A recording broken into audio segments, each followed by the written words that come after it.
Hey, welcome to another wonderful episode here. My name's Dave Lover, and I am joined by a really cool guest. We've got our WFO practice lead, Mr. James Winterberg. Jim, how are you doing, sir?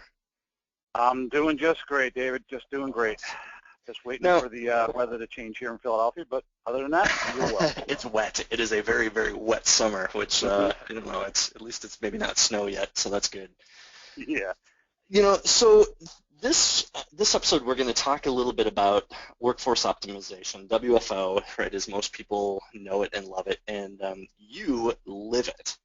And I think this is a cool topic that, whether it's affiliated with Contact Center or not, I think most people at some point get into a level of sophistication or even compliance requirements where they have to start thinking about WFO. And the newbie in me always, when I think of WFO, I immediately think of call recording. The very quintessential, your call may be recorded for quality or monitoring purposes, whatever. Is that, clearly that's not all of what workforce optimization is all about. That's correct, Dave. WFO is just a three-letter acronym. As you mentioned, it means workforce optimization. And it's, in all the vendors, when they offer it, it's really a suite of products. And yes, the base product, and everybody thinks about it, is recording. And in the traditional sense, like you mentioned before, contact centers versus call centers, the traditional sense of a voice call into an agent being recorded. And actually, along with that, they also record screens, what the agent does while they do the work with the customer on the phone. But that is your basic application, and pretty much every vendor will start out with that. When you talk workforce optimization, we're optimizing your workforce. Being able to record the call or contact that the agent's going through with the customer is critical. And then it brings in kind of a second application, and they call it quality monitoring, quality management, QM, another acronym, since we all live in acronyms. But basically, QM now has the ability to, or brings in the ability to add a scorecard so that quality staff or supervisors or whomever can listen to the call, watch what the agent does, and then grade the call. And they can grade them based on whatever they want to do. Did they do this? Did they not do this? Grade from 1 to 10. Proper greeting, proper closing. Were they in compliance, which is a big term used in relation to WFO. HIPAA requirements, things like that. Did they ask the right questions? Did they verify the customer's name and address, etc.? So those two, contact recording and quality management go hand in hand, and that is the basic level of WFO application. So Jim, when you look at those, it's how many customers do you think, maybe percentage-wise, I don't even know if such a statistic exists, but that if you're going to record a call, how many of them are doing it just for archiving purposes so that they can pull it up later, 6 months from now to say, yes, I told you to sell, or I told you to buy, or I told you to whatever, versus more of that QM side where you are going to be evaluating maybe the consistency, the branding, like you said, the compliance. Is Right. there a big difference between those two in terms of the adoption? Yes, there is. And you mentioned the key word there, compliance. The compliance factor, there's some customers that were required to have a recording of the call. So in that case, there may not be as interested in QM, and that is grading the call and being able to have these grades available where, it's more getting the agent in line and doing what they have to do. But I would probably say 50-50. I think 50% of the customers are probably interested in compliance, but I would say more than 50, they may be interested in compliance and also want to do the QM, if you know what I'm saying. Yeah. So the QM application, when customers purchase recording, if it's not simply just compliance, most likely they will purchase the QM module as well. It's not like they're just going to record the call. Oh, I just feel like having a recording of the call. It's either mandatory that they have to do it, and that's a compliance issue, or they'll bring in the QM factor and be able to grade that call. Now, and so far, those two applications, or certainly the recording, you think of that as a voice kind of a concept, but we're seeing more and more customers wanting to record the whole experience of that agent. And is that where the whole desktop concept comes in? That's correct. As I mentioned before, there's your traditional voice recording, and there's also screen recording. So when you get into the more contemporary contact center, quote unquote, you're now talking about other contacts, such as emails or chats or texts. So, and that's a big issue with customers now as we get in, going down the road and getting into the future, especially with all the ways customers can contact a vendor, or either through their phone or on the computer, etc. They are interested in recording those contacts. So it would be more of a screen recording. So if an agent does an email or does a text or has a chat session or a co-browse session, the system will record actually what's going on their desktop.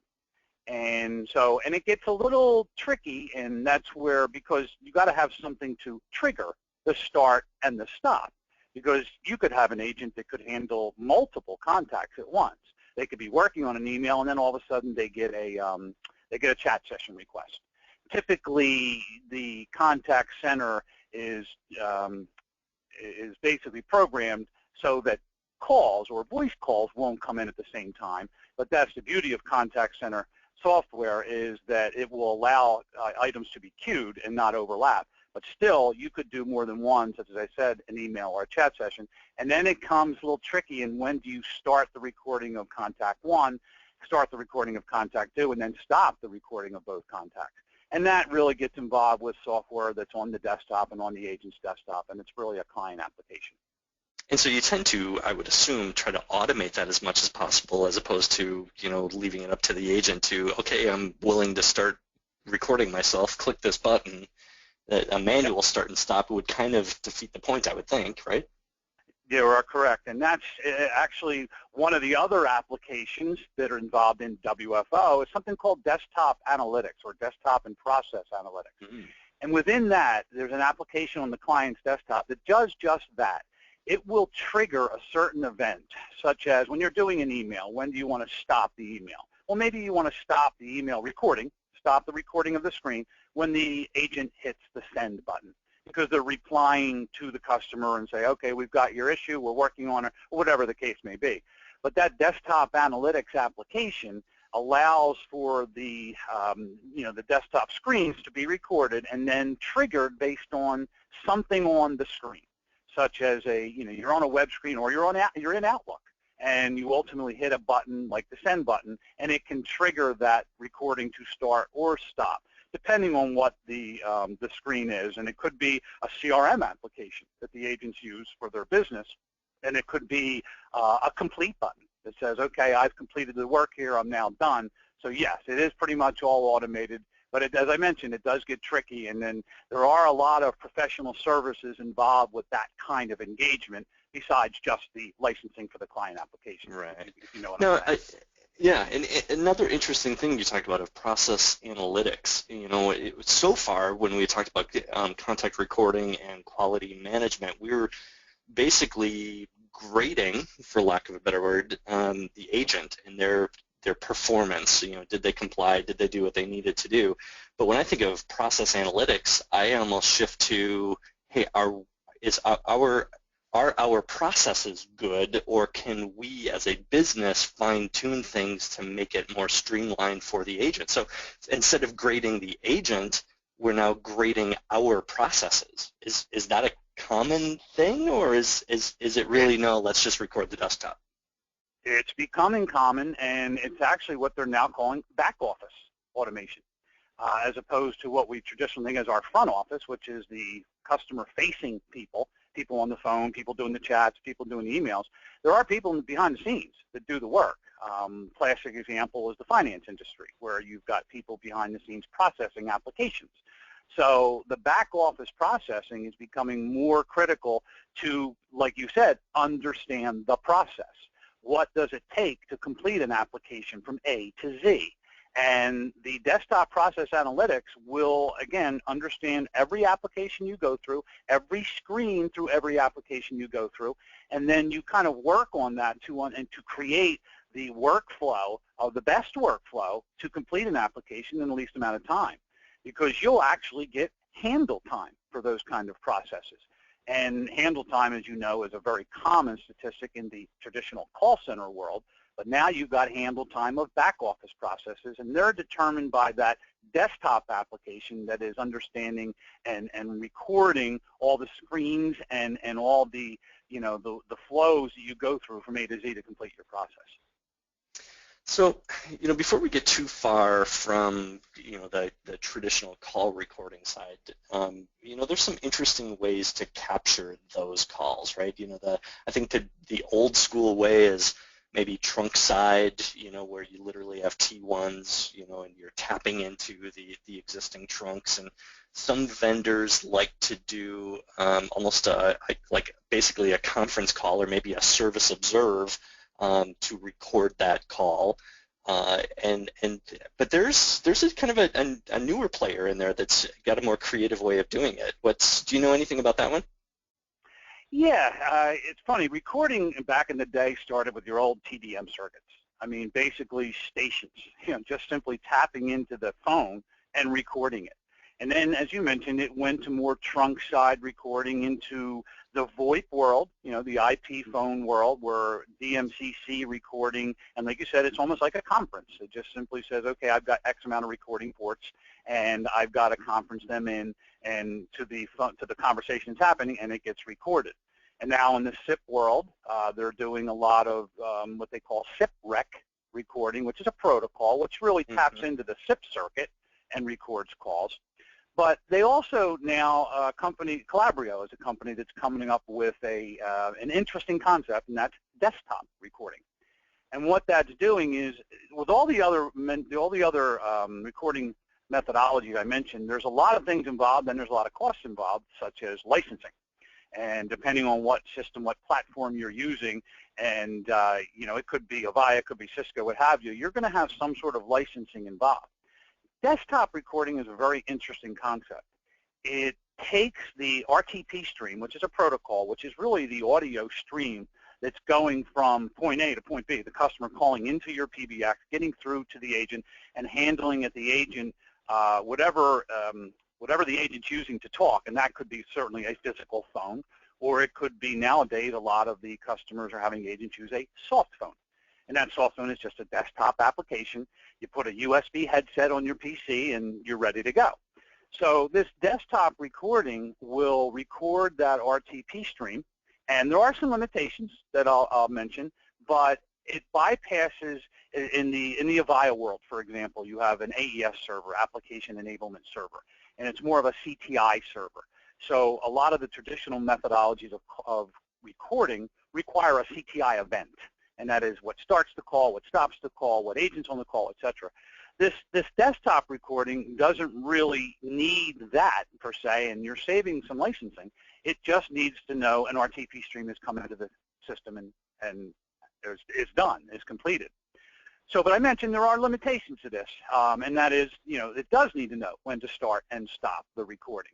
So in the desktop application that you're using, that soft phone, quote unquote, has some applications or things available to it, such as in the Avaya world, they use 1X Agent, which is a standard desktop soft phone for agents, and there's a screen pop configuration.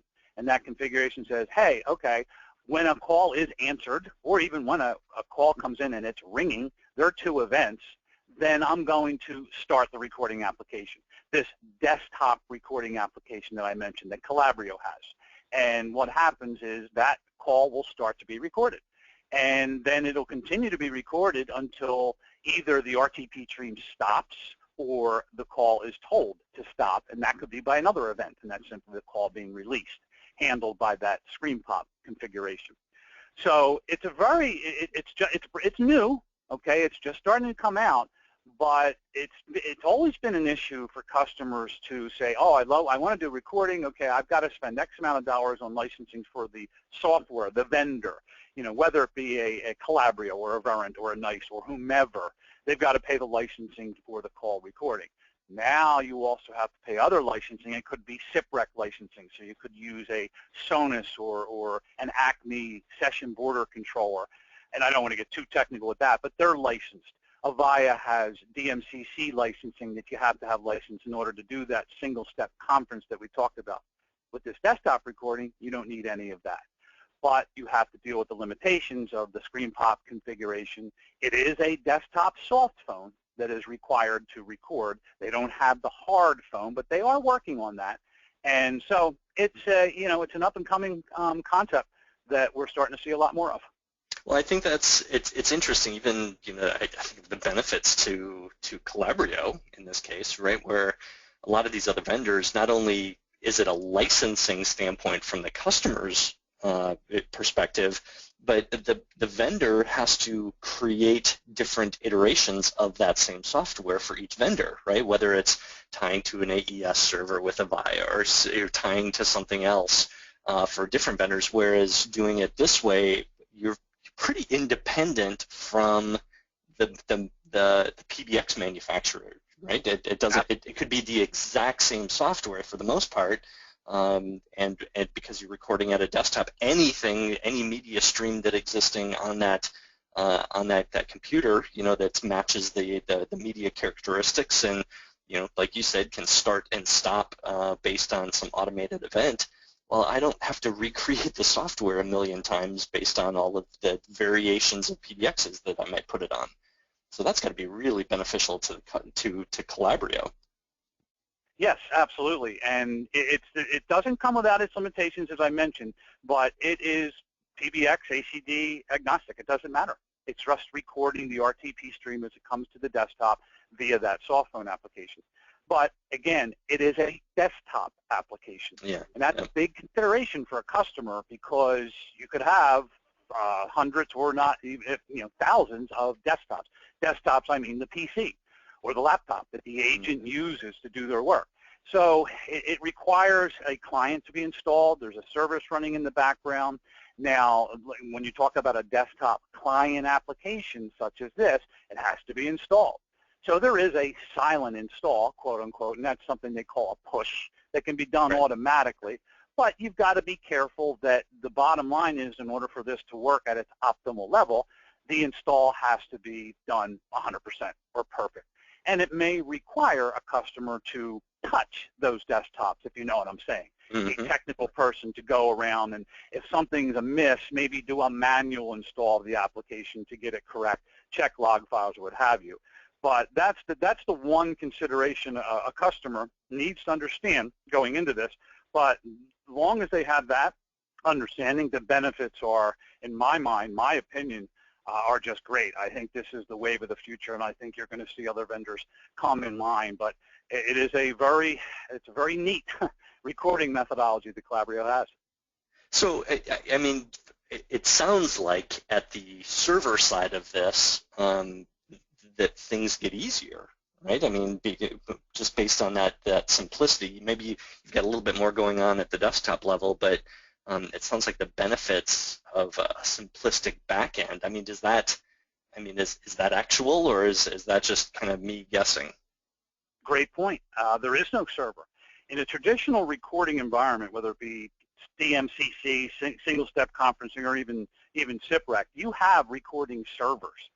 And when you record voice calls, audio, and when you start recording screens, you're talking about a pretty hefty file. I mean, a 5-minute conversation from an audio perspective doesn't take up too much space, depending on what codec you're using. And again, I don't want to get too technical with that, but the screen recording does as well. That takes up a lot of space, and they're handled by typically recording servers that are usually located physically on site at the area where the agents are located.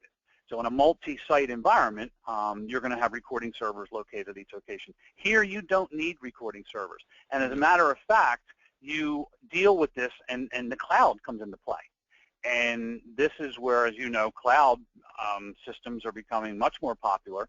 And this desktop recording methodology allows for you to take advantages of the cloud, and it can be the actual media files themselves are stored in the cloud.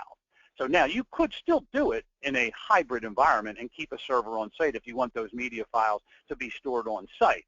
But the processing of the recording is done at the desktop level. So if you've got hundreds of desktops, you don't have to worry about a server being so powerful to record 300 calls at once, which does require, a quad or 4 to 8 to 16 processors and maybe, 32 to 64 gig of RAM, and it could get pricey on the server level. However, here you've got your individual desktops that are handling the recording for each call. That's a really good point, I think, of to have a server beefy enough to handle all of those simultaneous streams, whereas in this environment there is no streams.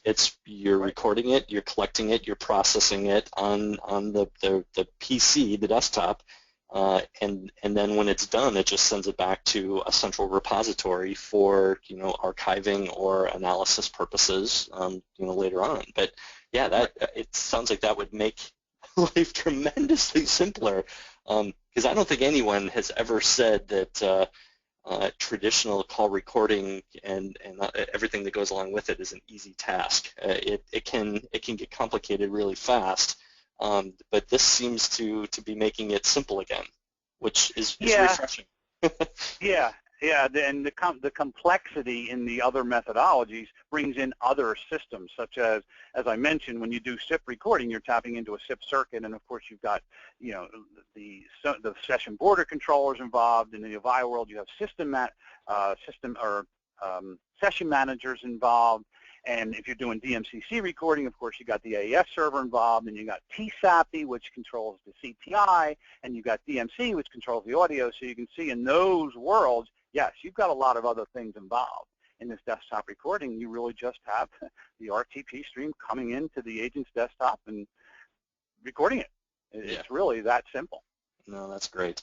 So as we kind of move away from call recording and desktop recording and kind of those meat and potatoes part of WFO, there's other aspects, right? And I think this is where often you hear WFO, WFM. Are the rest of them all lumped together as workforce management, or are there other pieces to that, or what are some of the next things that a customer might look at when they think of the total umbrella of WFO? Sure, and you hit the nail right on the head. If you ever talk to anyone about this, they're inevitably going to put WFO and WFM together because they're very close, but they are very different. Yes, the next level, as I mentioned in the very beginning, WFO, Workforce Optimization, just simply a term, is a suite of products. And we talked about the recording, the quality management, even a little bit about that desktop process analytics. But your next biggest application will be WFM, Workforce Management. Workforce Management is an application that's used quite a bit by itself. It allows you to forecast and schedule your agents. And it's funny when a customer wants to do an ROI. Forecasting and scheduling has both hard ROIs and soft ROIs. The forecasting and scheduling allows you to optimize your workforce, and inevitably that's going to reduce your service levels, which of course a byproduct of service level is how long it takes to answer a call, average speed of answer. So if you forecast or if you schedule your agents based on a forecast of true history of your calls and call volumes for each day, and then each interval during the day, and call centers, inevitably Mondays are your busiest days, especially Tuesdays after a Monday holiday. And if you have that accurate history of call volumes and handle times of calls and the speed of answer of calls, then you can take that forecast, massage it, and then ultimately come up with a schedule based on the agents you have. And then within that forecasting and scheduling module, and that's the basic module of workforce management, you're able to have different shift sets to create where agents can work 8 to 4, 4 to 8, whatever the case may be, and then throw in holidays. You could even have your agents bid for shifts or request certain shifts depending on, and that can even be, and you mentioned the key, integration. This is all integrated. That could be integrated to the quality monitoring scores of the agent. They could have been recorded and gotten scored, and your agents with the highest scores have the ability to choose their shifts first. So forecasting and scheduling is the basic of the workforce management application, but there's one other key side, and that's called adherence. And adherence is saying, okay, this is what your agent is scheduled to do. You've done all this. You've gotten your history. You forecasted. You created a schedule. So now I know today what an agent should be doing. From 9 to 11, they're on the phone. From 11 to 11:15, they're on a break. From 11:15, and so on and so forth. It also, adherence now connects to your real-time reporting system. It could be via AACC, via Communication Manager World. It can be CMS. It can be Cisco. Whatever the case may be, it's going to connect into that reporting system to get a real-time view of what the agent's doing. Are they on a call? Are they available to take a call? Are they on hold? Whatever the case may be, and it can give you a report saying, okay, this is what the agent was scheduled to do. Now this is what the agent is doing. And it could be technically out of adherence, and the customer takes that all into consideration and configures all that in the beginning. But it's easy to see, hey, on a busy day, let me look at this adherence, and I got John Doe who's out of adherence. Why? And then you also mentioned that whole integration piece. This is a suite of products. So these the better vendors are going to have these products integrated. One integration point I mentioned was getting the scores of QM brought into the scheduling process where agents could choose their schedule based on their scores. And here's one that, let's say an agent is out of adherence. And let's say they're scheduled to be on break or at lunch, and they're taking calls for some reason, which is not really the way it should be. You're able to kind of click that report, use your mouse, click in, and it would bring up the actual calls that have been recorded for that agent. And you could kind of listen to the calls that they're making during this time they're supposed to be doing something else. So the workforce management application is probably the next largest or most used application of the WFO suite of products. There are others, and a lot of customers are seeing what's becoming more popular, but very, very intricate, is speech analytics. Speech analytics is the ability, there's two things that are becoming involved in speech analytics. The traditional speech analytics is something called transcription, transcribing the calls. You've recorded all these calls. You've got hundreds, if not thousands. I mean, obviously, you could have hundreds of thousands of recorded calls. You have all this audio. Well, speech analytics will take what's called transcription engines, and they will go through all these recorded calls. And when I say all, you have to be careful with that because transcribing audio, as you can imagine, is very processor intensive. So, you really can't, you can only do so many on a single computer. And these are basically Windows servers. So you can only do so much to keep it within processing levels. But it'll transcribe these calls into text. And then you can take that text and categorize it, to identify what types of calls you're getting. You can look for certain words and phrases, vendors' names, people talking about how bad your service is or what have you, and then you can act on those calls. And that's your traditional way of speech analytics, is taking that calls, transcribing them, and having that information available to you. Other type of speech analytics is almost real-time. It's almost like while an agent's on a call, you could hear something, whatever word or phrase that's important to you, and then a supervisor or team lead could be, could be called. Could be whether it could be a text to their phone, it could be simply a phone call to them at their desktop, what have you, and they could then get involved with the call. Now that's a new technology. That's not out there a lot. Not many vendors have it, and it's still being worked on, if you know what I'm saying.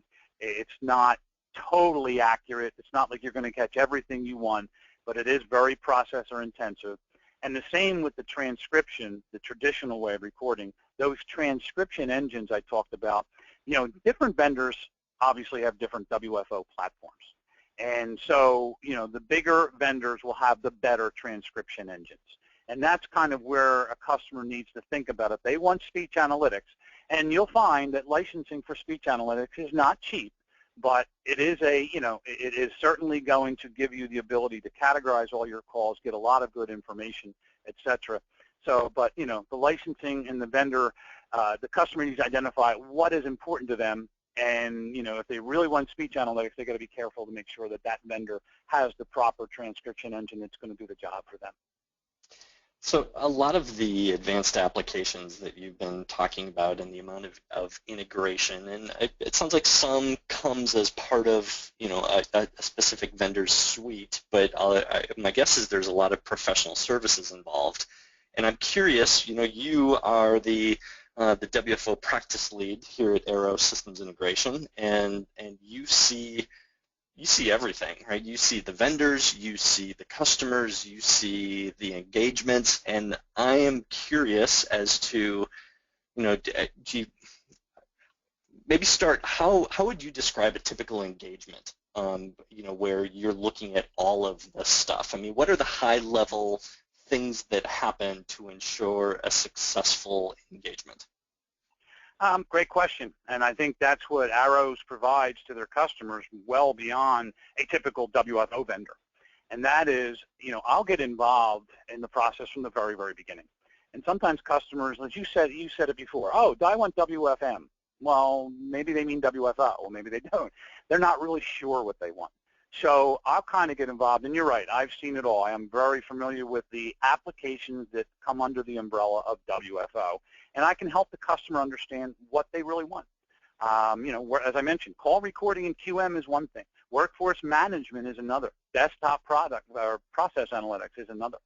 And I can help them understand what would be good for them, understand the pieces of an ROI, which is very important to customers, getting their money back for the money they spend. Call recording, typically is more of a soft ROI that can help you better your employees to ultimately better your contact and call centers. Well, WFM has more of a hard ROI. You can actually save positions and reallocate positions, etc.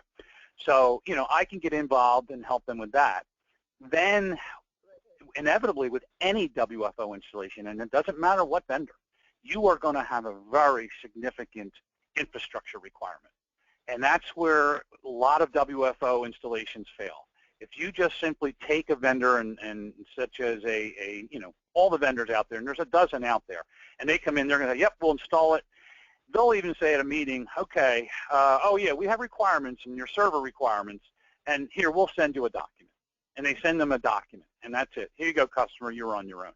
What I'll do, and I'm very familiar with the technology behind these systems because I've installed them.